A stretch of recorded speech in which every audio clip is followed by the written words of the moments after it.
Hello guys back to my YouTube channel सम्पूर्णमा नमस्ते। म फेरि पनि तपाईँको माझमा नयाँ भ्लग लिएर आएको छु। म बाजु राजकोटी नयाँ स्तुति अनि प्रस्तुत हैन। यसरी नै तपाईँको साथी म के अरे आज चाहिँ म कहाँ जान लागेको छु, के गर्न लागेको छु तपाईँलाई पुरै कुराहरू स्पष्ट आज बिहानै देखाउने छु। हिजो म आउन पाइन सरी, किनभने आजको दिनमा चाहिँ म जतिसुकै बिजी भए पनि तपाईहरुलाई त्यो समय दिनेछु।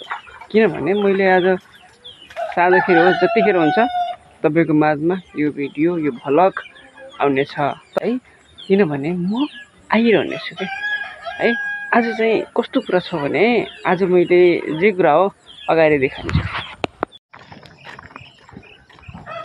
है साथीहरु। आलु लिएर जाँदैछु। एकदम धौने रहेछ यार, कम त गाह्रो हुँदैछ र हैन। आजको काम चाहिँ यही हुनेछ, तपाईलाई चाहिँ पुरा देखाएको छु है। हेर्नुस्, जानको लागि बाटो पनि छैन फेरि यो ठाउँमा चाहिँ कहाँबाट जाने होला फेरि, केही छैन यार। हेर्नुस् है साथीहरु, आजको बिहानको शीतल ठाउँमा शीतल गरिरहेको छ। जोत्नु पनि पर्यो, बर्खा लाग्न थाल्यो। अझै रोपाइ सुरु छैन, बाँझो मार्दैछौँ। हेर्न सक्नुहुन्छ जानको लागि एउटा बाटो पनि गतिलो छैन है। कताबाट जाने होला भन्ने महसुसमा छु या। हेर्नु साथीहरु, बारीमा आइसकेको छु फाइनली। आज चाहिँ म जोत्ने कार्यक्रममा छु। हेर्नुस् है साथीहरु, बिहानभरि जोत्दा यस्तो भइसकेको छ। अब 4वटा खेत बाँकी रहेको छ।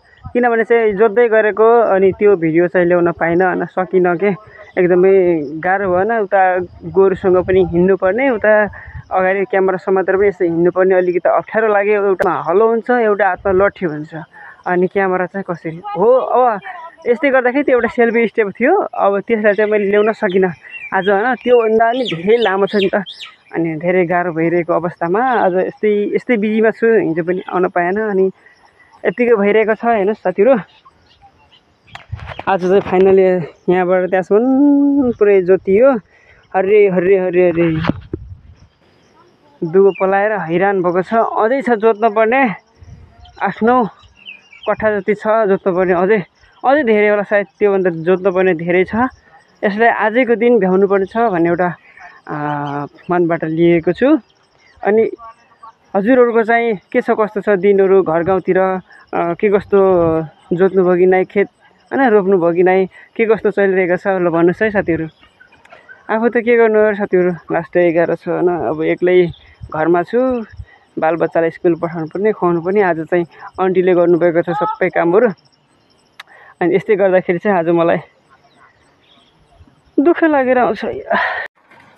अब चाहिँ मैले यस्तो तरिकाले मैले भिडियो बनाउने छु ताकि हेर्न सक्नुहुनेछ हैन। त्यहाँ चाहिँ मैले खाजा नास्ताहरू सबै कुराहरू बनाउने छु, हेर्दै गर्नु होला। आज चाहिँ मैले के प्रकारका कस्ता प्रकारका चिजहरू के कस्ता कुराहरू बनाउँदै छु भन्ने कुरो तपाईलाई म त्यहाँ देखाउने छु। गाइस हेर्न सक्नुहुन्छ, अब यसलाई चाहिँ मैले यहाँ हालेको छु।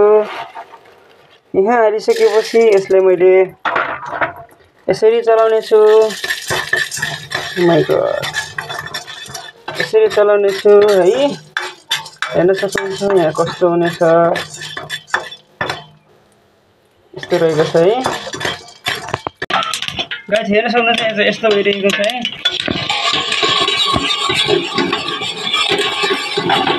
कस्तो हुन्छ हेर्नुस् है।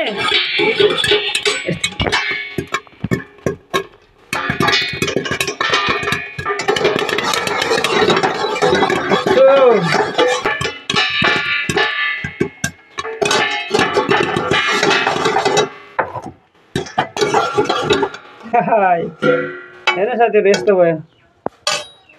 हेर्नु साथीहरु यस्तो भइरहेको छ है। यसलाई चाहिँ म अब हाल्न गइरहेको छु है। अझै भएको छैन, अझै भएको रहेनछ। तात्तिन चाहिँ टाइम लाग्दो रहेछ है। यसलाई हेर्न सक्नुहुन्छ साथीहरू। भइसक्यो हो र होइन यार, त्यो भैँसीको सिङ जस्तो हुन्छ त्यो त। अब किन यस्तो ल है त ल, यसरी खाने भयो मेरा छोराछोरीले आज।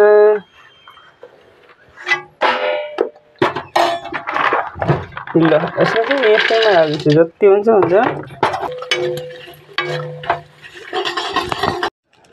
हेर्न सक्नुहुन्छ साथीहरू, आज चाहिँ यस्तै आइटमहरू बनिरहेको छ। हेर्न सक्नु पपकर्न अनि ढुङ्ग्रा। मैले चाहिँ हर चिज हर समयहरू कहिले कसो होइन बच्चाको लागि आफ्नो लागि केही न केही कुराहरू मैले त्यहाँनिर चाहिँ फेरिदिरहेको हुन्छु कि साथीहरू है। अनि त्यसरी चाहिँ आज चाहिँ मैले पपकर्न अनि ढुङ्ग्रा बनाएर साह्रै राम्रो चिजहरू हुन् यिनी। दामी बने गाइस, हेर्न सक्नुहुन्छ। अब तपाईँलाई अरू कुराहरू देखाउने छु, किनभने म चाहिँ आज घरमै छु। घरमै भएर बिहान बेलुका चाहिँ जोतियो तिनी कुराहरू तपाईँलाई पनि मैले अगाडि राखिदिनेछु। किनभने सधैँ र सबै कुराहरू हिजोको दिनमा भिडियो यस्तै भयो। काम गर्दै गर्दाखेरि, पानी पर्दाखेरि, गर्मी गर्दाखेरि, हेर्नु अझै पनि त्यस्तै गर्मी भइरहेको छ। त्यही गर्मीले गर्दाखेरि समय हुँदैन अनि निन्द्रा लाग्छ। कस्तो निन्द्रा लाग्छ कि ओखो सुइलाएर निदाइन्छ कि होइन। त्यसरी नै अब के गर्नु र, सुत्नु पनि पर्यो, दिनरात काम पनि गर्नु पर्यो। काम नगरेसम्म त केही पनि हुँदैन हो। जब हामीले खाना बनाउनुपर्छ, सबै कुरा हरेक प्रत्येक चिजहरू काम गर्नुपर्छ क्या। यदि हामीले कामै गरेनौँ भने त्यो मान्छेले खाना पनि नखाओस् सिधै होइन। अनि चाहिँ हजुरहरूलाई चाहिँ के कस्तो भइरहेको छ आजभोलिको समयमा होइन। यो लास्टमा आइरहेको छु अनि